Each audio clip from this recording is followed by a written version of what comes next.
ఓం శ్రీరామచంద్ర పరబ్రహ్మణే నమః. ఓం నమో వశిష్ఠ విశ్వామిత్ర వ్యాస వాల్మీకి సుఖాదిభ్యః. ఓం శుక్లాం భరధరం విష్ణుం శశివర్ణం చతుర్భుజం ప్రసన్నవదనం ధ్యాయేత్ సర్వవిఘ్నోపశాంతయే. ఓం నమో బ్రహ్మాదిభ్యో బ్రహ్మ విద్యా సంప్రదాయ కర్తృభ్యో వంశ ఋషిభ్యో మహద్భ్యో నమో గురుభ్యః. ఓం శ్రీరామో రామభద్రశ్చ రామచంద్రశ్చ శాశ్వతః రాజీవలోచన శ్రీమాన్ రాజేంద్రో రఘుపుంగవః. శ్రీ యోగ వాసిష్టము నిర్వాణ ప్రకరణము పూర్వార్ధము. అయితే ఈ యొక్క మాతృగర్భమనందు ఉన్నటువంటి వ్యష్టి జీవునికి 6వ మాసంలో ఈ యొక్క జ్ఞానేంద్రియాలు అనేటువంటి పురి అష్టకము కూడా కలుగుతూ ఉన్నది కదా. అక్కడ నుండి అతడు తన యొక్క వ్యవహారానికి తగినటువంటి విషయాలను వాని యొక్క పూర్వ వాసనల వలన భావించుకొని దానిలాగానే చూస్తూ ఉంటాడు. అంటే అందరికంటే మొదటివాడైన హిరణ్య గర్భుని అంటే ఆ బ్రహ్మదేవుని యొక్క మనసునందు ఏ విధంగా అయితే సంవేదన ఉంటుందో ఆ సంవేదన ఇంద్రియ విషయాలు కూడా ఆయనకి ఏ విధంగా సంపన్నాలే అగుచూ ఉన్నవో అలాగే వ్యష్టి జీవుని యందు కూడా మరి అలా నిండిపోతూ ఉన్నవి అని నేను నీకు చెప్పి ఉన్నాను. సృష్టికి పూర్వం కనబడేటువంటి శుద్ధ సంవిత్తు ఉన్నది కదా, అది వ్యష్టి సమిష్టి జీవులు అందరి యందు కూడా ఒకే రూపంలో ఉత్పన్నమవుతుంది. తర్వాత అది ఈ శరీరాన్ని చూసుకొని అహం అంటే నేను అనే అభిమానంతో కూడుకున్నటువంటి పురి అష్టకాన్ని పొందుతూ ఉంటుంది. అయినప్పటికీ కూడా ఈ సంవిత్తు విశుద్ధమే అని నీవు గ్రహించాలి.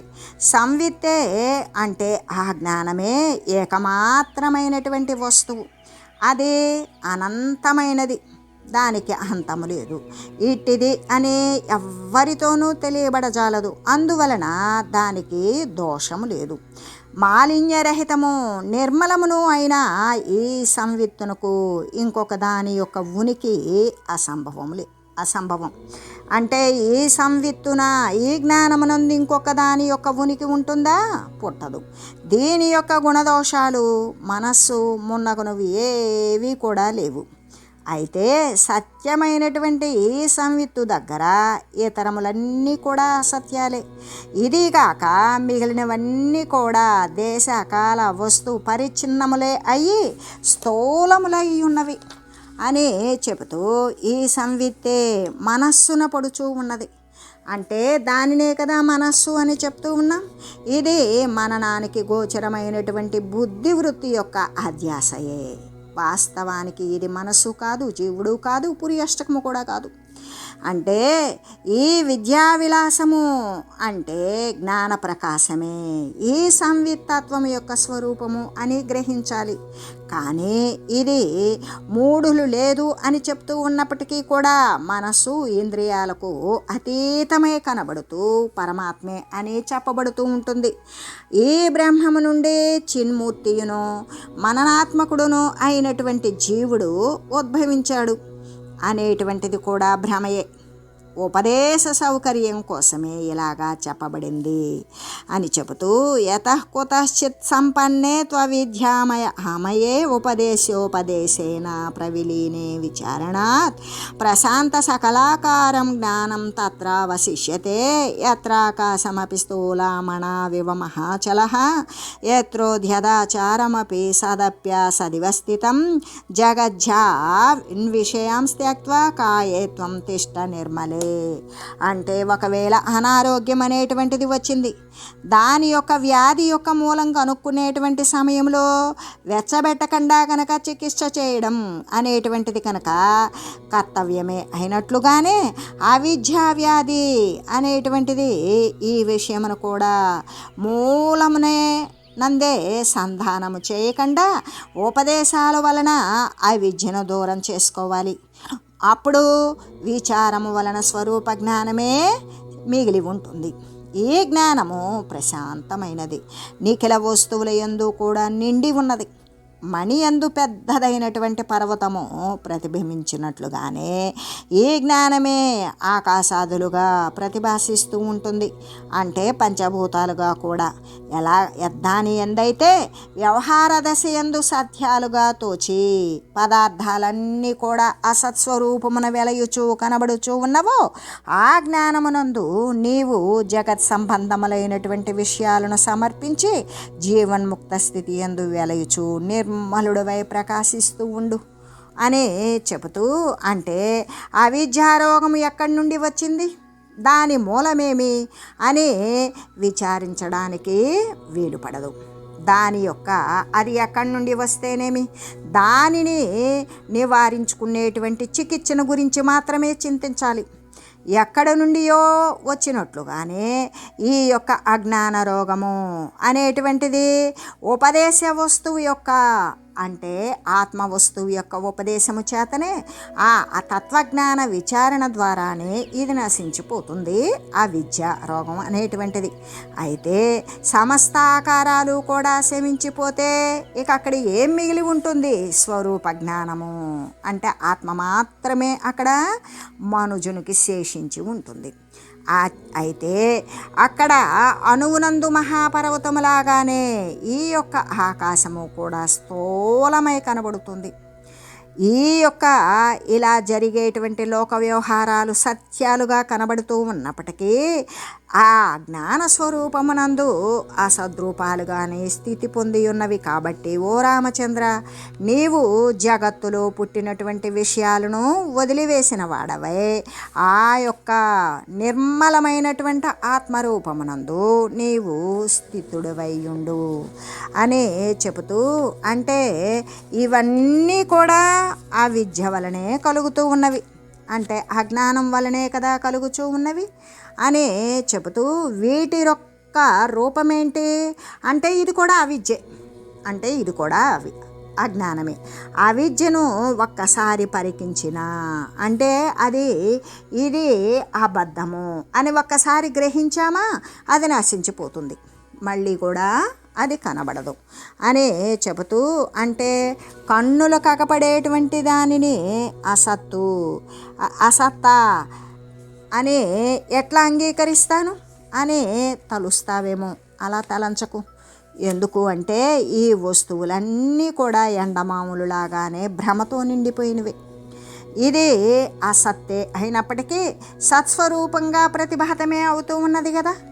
అయితే అజ్ఞానం వలననే ఈ సత్వస్తువుగా తోస్తూ ఉన్నది. జ్ఞానము ఉదయించిందా దీని యొక్క వాస్తవ స్వరూపము అనేటువంటిది గోచరిస్తుంది. అప్పుడు ఎప్పుడైతే దీని యొక్క నిజతత్వం గోచరించిందో భ్రమ అనేది తొలగిపోతుంది. అయితే జీవుడు పురియష్టకము మొదలైనటువంటివి అవిద్యాభ్రమలే కదా.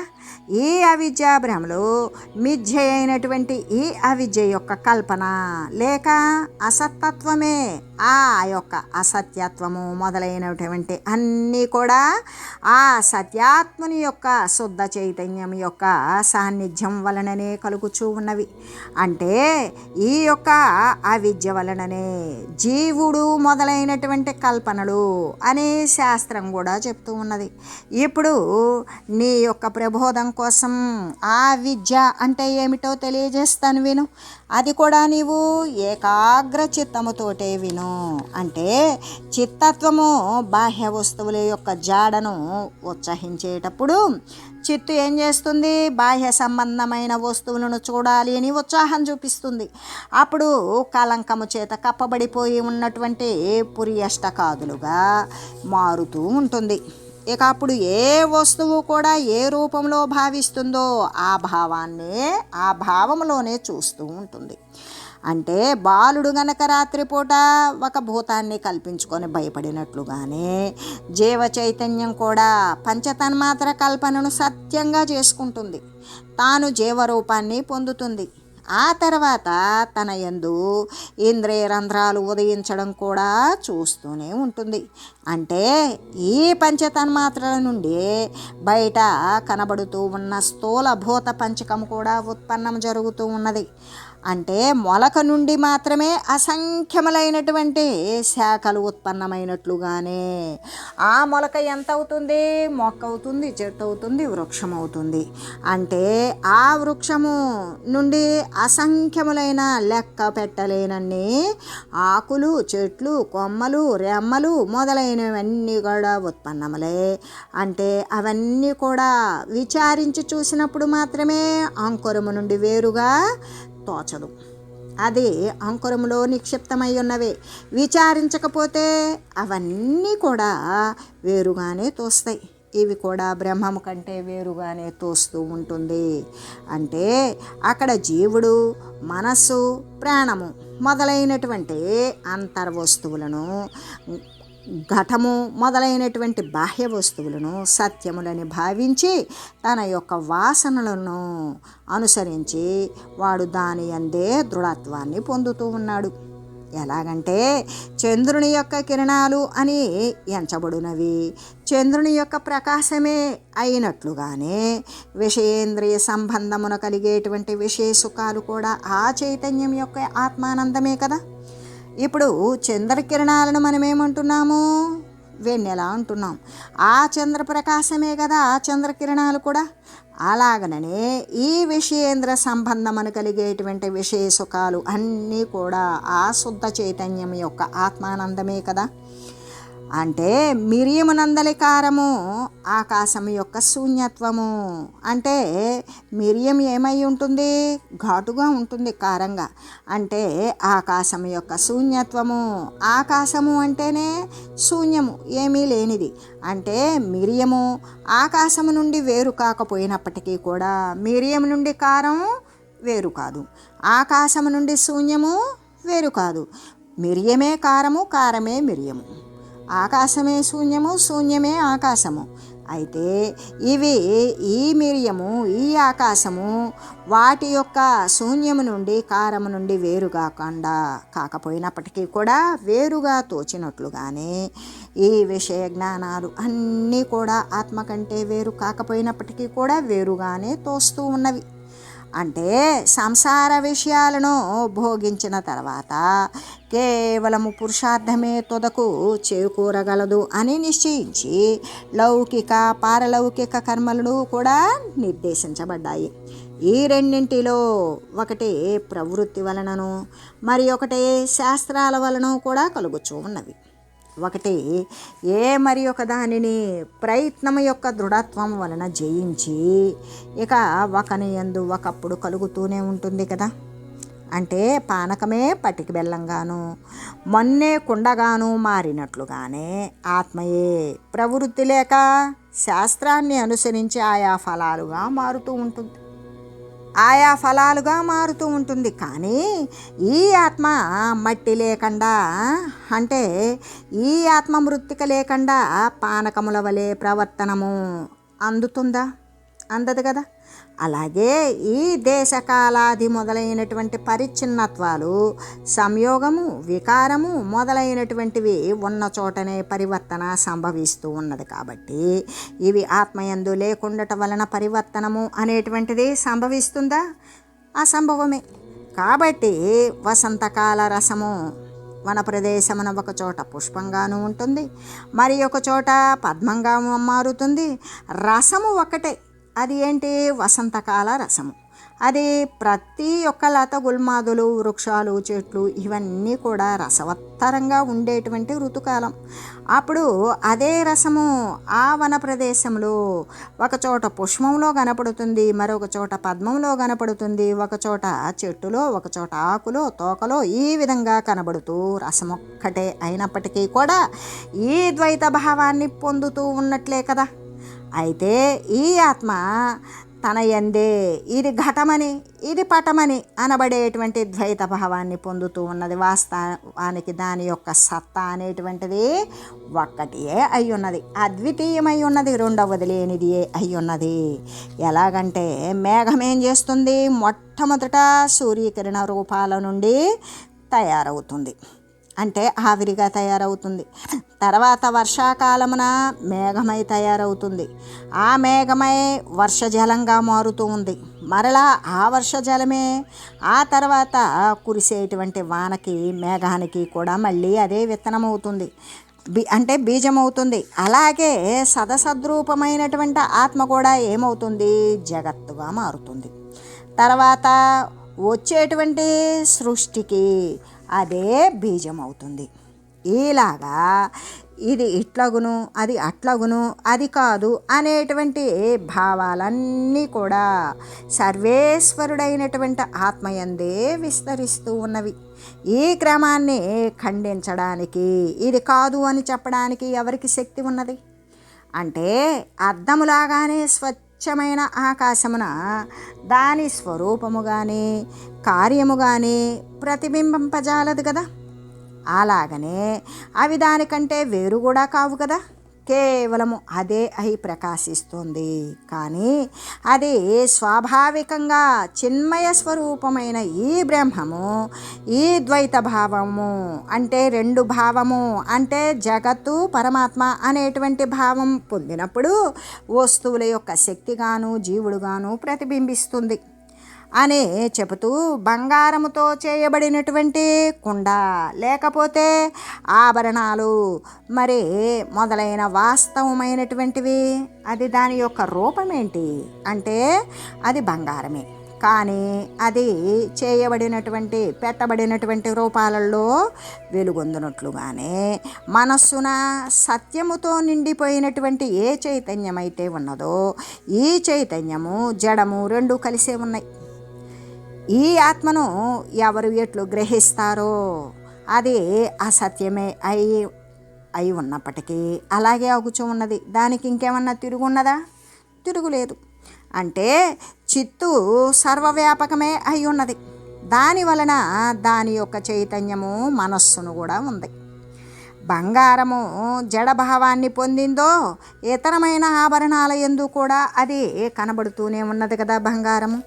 అలాగుననే చిత్తానికి శరీరానికి కారణమైనటువంటి ఈ చైతన్యము ఎప్పుడు ఎక్కడ తనను ఏ రీతిగా భావించుకుంటూ ఉన్నదో అప్పుడు ఆ దేవ మరి ఆ యొక్క నరులు స్థావరాలు జంగమాదులు మొదలైనటువంటి భావాలతోటి అది రూపొందుతూ ఉంటుంది. ఈ చిత్తత్వము తన యందలి యొక్క వాసన కలికే యొక్క అంటే ఆ మొక్క యొక్క వికాస విచిత్రాన్ని అనుసరించి నానా రకాలైనటువంటి ఆకారాలను భావించినప్పుడు ఆయా రూపాలను కాలక్రమంగా పొందుతూ ఉంటుంది. ఇదంతా కూడా స్వప్నంలాగానే ప్రతిభాసిస్తూ ఉన్నది. స్వప్నము మొదట గాంచబడినటువంటి గ్రామము తర్వాత చూడగా వనము మొదలైనవిగా మారునట్లుగానే ఈ వనాది భావాలు కూడా అంటే ఈ అడవి అనేటువంటి భావాన్ని పొందినట్లుగానే జీవుడు కూడా ఒక శరీరం నుండి మరి ఒక శరీరాన్ని పొందుతూనే ఉన్నాడు. ఒకసారి స్వప్నంలో నగరం చూస్తాడు, ఒకసారి ఇల్లు చూస్తాడు, ఒకసారి గ్రామం చూస్తాడు, ఒకసారి అడవులు చూస్తాడు. అంటే ఆ స్వప్నంలో మొట్టమొదట చూసింది రెండవసారి చూడవచ్చు, చూడకపోవచ్చు. లేదా మొదట చూసినటువంటి గ్రామమే మళ్ళీ తర్వాత అడవిగా చూడవచ్చు. అలాగనే అనాది భావాన్ని పొందినట్లుగానే జీవుడు కూడా ఏం చేస్తాడు అంటే ఆ యొక్క గ్రామాన్ని వనంగా అభావాన్ని పొంది ఆ వనాన్నే చూసినట్లుగానే జీవుడు కూడా ఒక శరీరం నుండి మరి ఒక శరీరాన్ని పొందుతూ ఉంటాడు. అంటే స్వప్నములో కనపడేటువంటి మనుష్యుడు వెంటనే గోడగాను బట్టగాను మారినట్లుగానే అంటే మరణమూర్ఛానంతరము చచ్చిపోయిన తర్వాత కానీ మూర్ఛ నుండి పైకి లేచినప్పుడు కానీ అసత్యమైన ఈ దేహాంతర ప్రదేశం కూడా మరణమూర్ఛ సమయమున జరుగుతూనే ఉంటుంది. మరణ సమయంలో కానీ మూర్ఛ సమయంలో కానీ జరుగుతూనే ఉంటుంది. ఈ మరణించటం జన్మించడం కూడా రెండు అసత్యాలే. జీవుడు అవిద్య వలన ఈ యొక్క ప్రతిభాసను చూస్తూ ఉన్నాడు. అంటే ఈ ప్రతిభాస బాల్య యవ్వన వార్ధక్యము పోలేటువంటిదా అంటే దాన్ని పోలినటువంటిది కాదు. ఇక్కడ ఒకే శరీరానికి ఇన్ని మార్పులు కలుగుతూ ఉన్నవి అని గ్రహించడానికి శక్యమై అవుతూ ఉన్నది. ఇంకా కూడా ఈ మార్పులు కాలాన్ని అనుసరించి కలుగుతూ ఉన్నవి. ఇక ఈ శరీరాంతర గ్రహణము అంటేనో కేవలము వాసన వలననే కలుగుతూ ఉన్నది. ఈ మార్పు కాలము వలన కూడా కలగడం లేదు. కాబట్టి ఓ జ్ఞాని శ్రేష్ఠ, స్వప్నమునందు చూడబడనివి అయిన వస్తువులు కూడా అనుభవింపబడుచు ఉన్నవి. జగత్తు జీవుని యొక్క స్వప్నము ఇక్కడ కూడా అనంతకాలంలో అనుభవింపబడినటువంటి వాసనలలో ఏదైతే మరణ సమయంలో గోచరిస్తుందో అదే రాబోయేటువంటి శరీరానికి కారణమవుతూ ఉంటుంది అని చెబుతూ, అందుకే మహావాక్యం వలన కలిగేటువంటి బ్రహ్మము యొక్క సాక్షాత్కారము, బ్రహ్మభావాలు వాసనలతో నిండిపోయినటువంటి స్వప్నాలు అయితే కావు కదా. ఎలాగంటే ఈ చిద్బ్రహ్మము శివము, ఏకమాత్రము, అద్వైతము, చతుర్థము మొదలగు స్వాభిధాన వాక్యాల వలన ప్రబోధింపబడుతూ ఉంటుంది. ఆయన ఆ జాగ్రత్త దృష్టి అంటే ఆ తురీయ దృష్టి వలన చూడబడుతూ ఉన్నాడు. జాగ్రత్త స్వప్న సుషుప్తులు ఆయనకు లేవు. జాగ్రత్త అవస్థయందు ఆయన అనుభవగమ్యుడు అవుతాడా? కాడు. కాబట్టే ఆయన వాసనారహితుడు అవడం వలన వాసనామయ స్వరూపుడు కాజాలడు. ఆయన నిర్మలమును నిరంజనము అయినటువంటి చైతన్యం మాత్రమే. ఆ చిదాత్మయే జీవుడై తన యొక్క చిత్స్వభావం వలననే నేడు స్వప్నమున అపూర్వములైనటువంటి నూతన వస్తువులను, పూర్వదృష్టములైనటువంటి వస్తువులను కూడా గాంచుచూ ఉన్నాడు అని చెబుతూ, ప్రాక్తనే వాసనాధ్యాపే పౌరుషేణావజీయతే యహ కుకర్మాధ్యయత్నేన ప్రయాతి హి సుకర్మతాం. అదృష్ట విషయాలను కూడా నిరతము భావించడం వలన, అంటే కంటికి గోచరించినటువంటి విషయాలను కూడా ఎల్లప్పుడూ కూడా భావిస్తూ ఉండడం వలన పూర్వదృష్ట విషయ వాసనలు కూడా నశించిపోయి అవే ప్రకాశిస్తూ ఉంటాయి. అంటే పురుష ప్రయత్న వాసనలు కూడా జయింపగలుగుతూ ఉన్నది. నిన్న చేయబడినటువంటి కార్యము నేడు చేసేటువంటి మంచి కర్మ యొక్క ప్రభావము చేత అది మంచి కర్మగానే మారిపోతూ ఉంటుంది అని చెబుతూ, అంటే ఓ రామ, పూర్వకాలపు వాసన పురుష ప్రయత్నము చేత జయించి వేయబడుతుంది. నిన్న చేసినటువంటి చెడ్డ పని నేడు చేసిన మంచి పని చేత అది మంచి పనిగానే అవుతూ ఉన్నది కదా అని చెబుతూ, అంతేకాదు వాసన మార్పులతో కూడినటువంటి, అంటే వాసనా పరిణామాలే అయినటువంటి జీవుని యొక్క శరీరము మొదలైనటువంటివి మోక్షము వలన కాకుండా ఇతరమైనటువంటి ఉపాయము చేత అవన్నీ నశిస్తాయా? కావు. అంటే మోక్షము లభించేటంత వరకు కూడా ఈ జ్ఞానేంద్రియాలు ఈ దేశకాలాలను అనుసరిస్తూ వికసిస్తూ విలీనమగుచూనే ఉన్నవి. అంటే మోక్షము చెందేటంత వరకు కూడా శరీరము కల్పింపబడిన వాసన అనేటువంటిది ఉంటుంది. ఎందుకు? వాసన ద్వారానే శరీరము అనేది కల్పించబడుతుంది. అంటే బాలుని దగ్గర భూతము కనబడుతూ ఉన్నట్లుగానే ఈ యొక్క వాసనే పంచభూతాలతో కల్పితమైనటువంటి శరీరాన్ని తోపింపచేస్తూ ఉంటుంది. మనోబుద్ధిరహంకారస్తదా తన్మాత్ర పంచకం ఇది పురియష్టకం ప్రోక్తం దేహ సావాతివాహిక. అంటే మనసు, బుద్ధి, అహంకారము, పంచతన్మాత్రలు అనే వాటితో కూడిన అతివాహిక, అంటే సూక్ష్మదేహమే ఏదైతే ఉన్నదో దానినే కదా పురియష్టకము అని చెప్పబడుతూ ఉన్నది అని చెబుతూ, అంటే మనస్సు, బుద్ధి, అహంకారము, పంచతన్మాత్రలు అంటే శబ్దస్పర్శ రూపరసగంధాదులు, ఈ 8 చేరి పురియష్టకము అని చెప్పబడుతూ ఉన్నది. ఇది జీవుని యొక్క సూక్ష్మదేహము. అంటే ఆత్మ ఈ సూక్ష్మదేహానికి అతీతమై సాక్షి అయి వెలయుచూ ఉన్నది. ఇంకా స్థూల దేహానికి గోచరం అవుతుందా? కాదు కదా అని చెబుతూ, ఈ చిదాత్మ యొక్క లింగ శరీరము అమూర్తము, ఇది కనిపించేటువంటిది కాదు. అపంచీకృతము, ఇది పంచభూతాలతో మిశ్రితమైనది కాదు. స్థూలమగు ఆకాశమే పంచీకృతము. అంటే ఇది సర్వము వ్యాపించి ఉన్నటువంటి ఏ ఆకాశము దాని చేత విభజించబడినది. దీని యొక్క వాయుత్వము మహావృక్షము, దాని శరీరమే సుమేరువు. అంటే ఇవన్నీ కూడా లింగ శరీరమునందు ఉన్నవా? లేనివే కదా. ఈ స్థూలత్వము వాస్తవమైనటువంటి ముక్తియే సంభవించదు. వైరాగ్యము మొదలైనటువంటి వాటిని అభ్యసించడం వలన కల్పనలన్నీ కూడా తొలగిపోతాయి. వీటికి మూలమున ఉన్నటువంటి వస్తువేంటి? ఏది అయి ఉన్నదో అది గోచరిస్తుంది. అప్పుడు జడ కల్పనలు అన్నింటినీ కూడా తనలో విలీనం చేసుకొని సుషుప్తిని బోలేటువంటి ముక్తి ఏదైతే ఉన్నదో అది లభిస్తుంది. స్వప్ననాంని తదహావస్థ దేహ ప్రత్యయశాలిని ఆ మోక్షం భ్రమతే హయా మితి స్థావర జంగమై. అంటే కలను బోలినటువంటి స్వప్నాన్ని పోలినట్లుగానే ఈ సూక్ష్మ శరీరమే మోక్షము లభించేటంత వరకు కూడా ఈ స్థావర జంగమ కదిలేటువంటివి కదలనటువంటి మొదలైనటువంటి ఉపాధులను పొందుతూ ఇది పరిభ్రమిస్తూనే ఉంటుంది. ఎప్పటి వరకు అంటే మోక్షం లభించేటంత వరకు కూడా.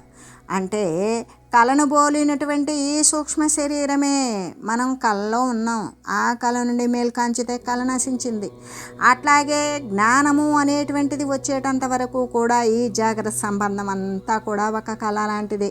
అందుకే ఈ సూక్ష్మ శరీరమే మోక్షము లభించేటంత వరకు కూడా ఈ యొక్క మరి స్థిరమైనది చరమైనది అనేటువంటి యోనుల యందు అనేక తిరియక్ యోనుల యందు కూడా అంటే ఏ ఉపాధినైనా సరే ధరిస్తూ వదులుతూ ఉండేటువంటి ఈ ఉపాధులను ధరిస్తూ పరిభ్రమిస్తూ ఉంటుంది. అది ఎంతవరకు పరిభ్రమిస్తుంది?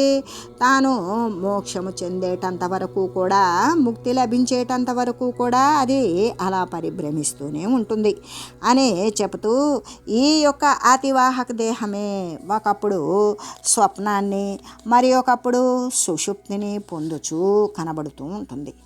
ఈ విషయం అందరికీ కూడా అనుభవయోగ్యమే. అయితే సుషుప్తి యందు భవిష్యత్తునికి కలగబోయేటువంటి ఈ యొక్క దుస్వప్నము తనలోనే విలీనం చేసుకొని ఈ యొక్క చిత్స్వరూపుడే అవడం వలన ప్రళయాగ్నిలాగానే బీజభావంతో దీపిల్లుతూ ఉంటుంది. ఇంకా కూడా స్థావరము మొదలైన యోనుల యందు కూడా ఈ స్థావర జంగమాది యోనుల యందు అంటే ఈ యొక్క జంతుజాలాదులు మరి చెట్లు చేమలు పర్వతాలు కొండలు మనుషులు రాక్షసులు సరీసృపాలు ఈ ప్రాణికోట్లలో అనేక రకాలైనటువంటి కదిలే వాటిలాగా కదలని వాటిలాగా కూడా కొన్ని శరీరాలను ధరిస్తూ ఈ సుషుప్తి ఎట్లా ఉన్నది అంటే అత్యంత ఘనీభవించి దృఢపడి ఉన్నది. అంటే కల్పవృక్షము మొదలైనటువంటి యోనులు ఒకంచుక పుణ్యం వలన కలిగినప్పటికీ కూడా మనుష్యులకు ఉండేటువంటి ప్రబోధం వాటికి లేదు కదా. కల్పవృక్షము అంటే దాని కింద నిల్చొని ఏదైనా కోరితే అది సిద్ధిస్తుంది.